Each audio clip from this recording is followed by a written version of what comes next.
Hello friends, இன்னைக்கு நம்ம topic வளர்தமிழ். அதாவது மொழியோட இம்பார்ட்டன்ஸ் பற்றி தான் இந்த லெசனில் வந்து சொல்லியிருக்காங்க.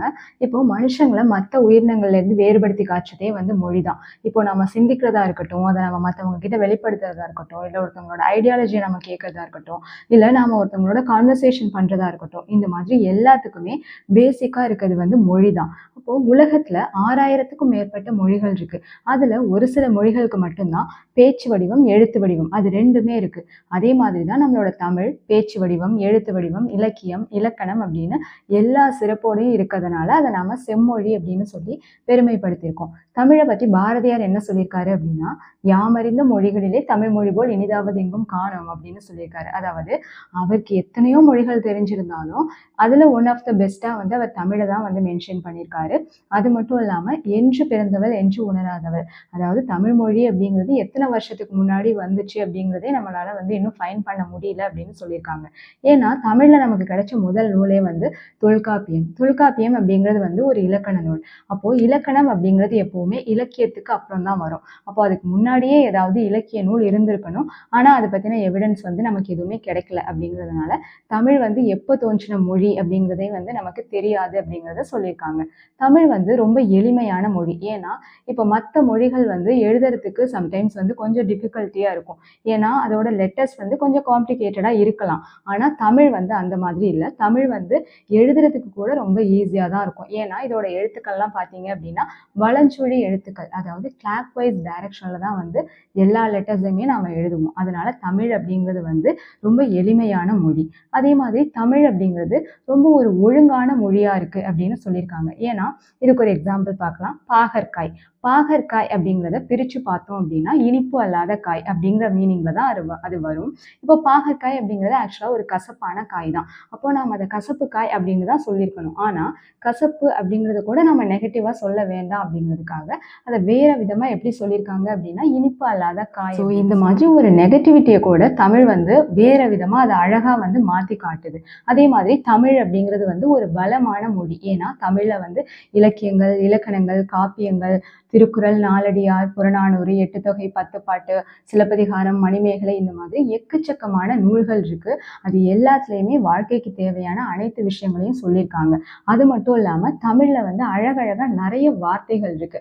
இப்போ ஒரு பூ வந்து பூக்குது அப்படின்னா அது பூக்குறதுல இருந்து ஆரம்பிச்சு அது உதிர்ற வரைக்கும் அதுல வந்து ஒரு 7 நிலைகள் இருக்கு. அந்த 7 ஸ்டேஜஸ்மே தமிழ்ல மட்டும்தான் அழகா ஒவ்வொரு மாதிரியான பேர் இருக்கு. அது என்ன அந்த 7 ஸ்டேஜஸ் அப்படின்னு பார்த்தோம்னா அரும்பு, மொட்டு, முகை, மலர், அலர், வி, செம்மல். இதுதான் வந்து அந்த பூ வந்து பூக்குறதுல இருந்து உதிர்ற வரைக்கும் இருக்க அந்த 7 ஸ்டேஜஸ். அது மட்டும் இல்லாம தமிழ்ல ஒரு வார்த்தைக்கு நிறைய மீனிங்ஸ் இருக்கு. ஃபார் எக்ஸாம்பிள் மா, இது வந்து ஒரு வார்த்தைன்னு கூட சொல்ல முடியாது. இது வந்து ஒரு எழுத்து தான். ஆனா இதுக்கு எத்தனை மீனிங் இருக்கு அப்படிங்கிறத பாருங்க.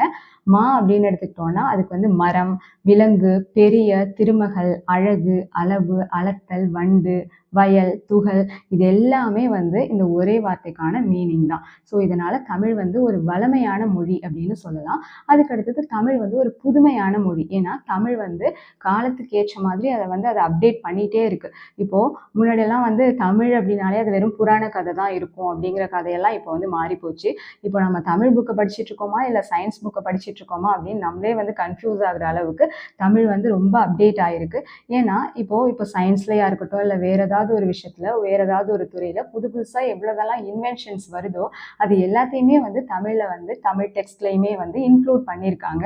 இப்போ டெக்னாலஜி எப்படி வந்து அட்வான்ஸ்மெண்ட்டை வந்து அடாப்ட் பண்ணிட்டே போகுதோ அதே மாதிரி தமிழும் ஒவ்வொரு ஸ்டேஜ்க்கு ஏற்ற மாதிரி அதை அப்டேட் பண்ணிட்டே போகுது. ஃபார் எக்ஸாம்பிள் இப்போ வாட்ஸ்அப், இன்ஸ்டாகிராம், ஃபேஸ்புக், இந்த மாதிரியான விஷயங்கள்லாம் வரும்போது அதுக்கான புது புது வார்த்தைகளையுமே வந்து தமிழ்ல உருவாக்கியிருக்காங்க.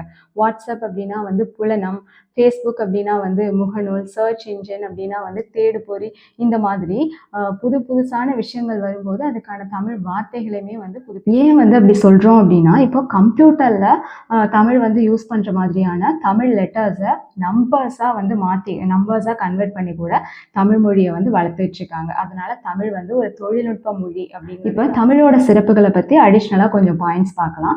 தமிழ் அப்படிங்கிற வேர்ட் வந்து ஃபர்ஸ்ட் டைம் தொல்காப்பியத்துல தான் வந்து யூஸ் பண்ணியிருக்காங்க.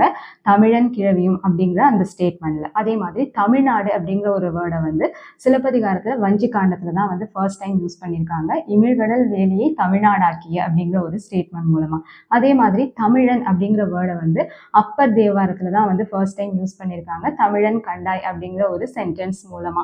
அது மட்டும் இல்லாம தமிழ்ல தாவரங்களோட இலைக்கு வந்து தனித்தனியா பேர் கொடுத்திருக்காங்க. இப்போ ஆலமரம், அரசமரம், வாழைமரம், மாமரம், பனைமரம் இதெல்லாம் வந்து நாம வந்து இலை அப்படின்னு சொல்லுவோம். அதே மாதிரி அருகு, கோரை அந்த வெரைட்டியை வந்து நாம புல் அப்படின்னு சொல்றோம். அதே மாதிரி நெல், வரகு இதை வந்து நாம தாள் அப்படின்னு சொல்லுவோம். சப்பாத்தி கல்லி, தாழை இதெல்லாம் வந்து மடல் அப்படின்னு சொல்றோம். அதே மாதிரி மல்லி இருக்கு இல்லையா, அதை வந்து நாம தழை அப்படின்னு சொல்றோம். நாணல், கரும்பு அதை வந்து தோகை அப்படின்னு சொல்றோம். அதே மாதிரி பாக்கு அதை வந்து நாம கமல். அந்த வேர்ட்ஸ் எல்லாம் எந்த நூல்கள்ல சொல்லியிருக்காங்க அப்படிங்கிறதையும் நான் சொல்றேன். உழவர் அப்படிங்கிறத நச்சினையில சொல்லியிருக்காங்க. வெள்ளம் அப்படிங்கிற வேர்டை வந்து பதிற்றுப்பத்துல சொல்லியிருக்காங்க. வேளாண்மை அப்படிங்கிறத வந்து கலித்தொகையில சொல்லியிருக்காங்க.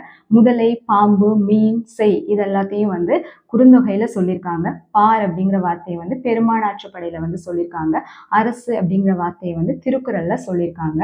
அப்போ தொல்காப்பியத்துல நிறைய வார்த்தை என்ன வேர்ட்ஸ் அப்படின்னா உயிர், உலகம், ஊர், அறிவு, அழகு, செல், ஒளி, முடி இந்த மாதிரியான வேர்ட்ஸ் எல்லாமே வந்து தொல்காப்பியத்துல இருந்திருக்கு. தேங்க்யூ.